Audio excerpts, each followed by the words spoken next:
पहलगाम हमले में शामिल 3 आतंकियों को भारतीय सेना ने ऐसी मौत दी है जिसे देखकर दुश्मनों और गद्दारों की रूह कांप जाएगी। आतंकियों को भेजने वाला पाकिस्तान पहले ही मारा जा चुका है, लेकिन अब हमला करने वाले आतंकियों को भी जहन्नुम पहुंचा दिया गया है। भारत के गृह मंत्री अमित शाह ने देश को जानकारी दी है कि ऑपरेशन महादेव में मारे गए तीनों आतंकी पहलगाम हमले में शामिल थे।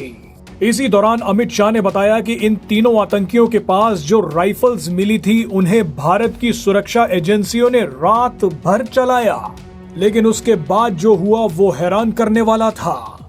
जो खुलासा हुआ है वो अमेरिका और नाटो देशों को बुरी तरह से फंसा देगा। अब सवाल यह है कि आतंकियों के पास मिली राइफल्स को भारत की सुरक्षा एजेंसियों ने रात भर कहां और क्यों चलाया, इसका जवाब हम आपको वीडियो में देंगे। लेकिन सबसे पहले ये देख लीजिए कि अमित शाह ने संसद में ये क्यों बताया कि हमने आतंकियों की राइफल्स को एक विशेष विमान में कहीं भेज दिया और उसके बाद इन्हें चलाकर देखा। दरअसल अमित शाह पूरी तैयारी के साथ लोकसभा में उतरे थे। विपक्ष को घेरने के लिए अमित शाह जितने हो सकते थे उतने सबूत लेकर आए। अमित शाह ने कहा कि मुझे हैरानी है कि कांग्रेस की सरकार में गृह मंत्री रहे पी चिदम्बरम सवाल पूछ रहे हैं कि हमें सबूत दो कि आतंकवादी पाकिस्तानी थे, इसीलिए मैं आज सबूत लेकर आया हूं। सबसे पहले तो अमित शाह ने बताया कि जिन 3 आतंकियों को मारा गया है तीनों पहलगाम हमले में शामिल थे। इनके मददगारों ने इनकी पहचान कर दी है, ये तीनों पाकिस्तानी थे।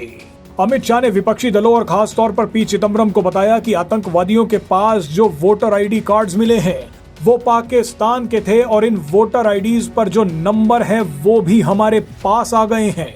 अमित शाह ने यह भी बताया कि इन पाकिस्तानी आतंकवादियों के पास जो चॉकलेट्स मिली हैं वो भी पाकिस्तान की थी। इसके बाद अमित शाह ने संसद को बताया कि आतंकवादियों के पास मिली राइफल्स की हमने एक खास जांच करवाई, जिसके बाद हमारा शक यकीन में बदल गया। आतंकियों के पास से मिली राइफल्स को रातों रात एक विशेष विमान में फॉरेंसिक जांच के लिए चंडीगढ़ भिजवाया गया। चंडीगढ़ में फॉरेंसिक टीम आतंकवादियों की राइफल्स चलाती रही और गोलियों के खोखे इकट्ठे करती रही। इसके बाद जब बैलिस्टिक रिपोर्ट आई तो उसने पुष्टि की कि इन्हीं राइफल्स का इस्तेमाल पहलगाम आतंकी हमले में हुआ था। लेकिन इन राइफल्स को लेकर एक और बड़ा खुलासा हो गया। पता चला है कि इन राइफल्स में से एक M4 कार्बन राइफल है जिसका इस्तेमाल नाटो देशों की सेनाएं करती हैं। यानी आतंकियों के पास नाटो देशों के हथियार पहुंच रहे हैं।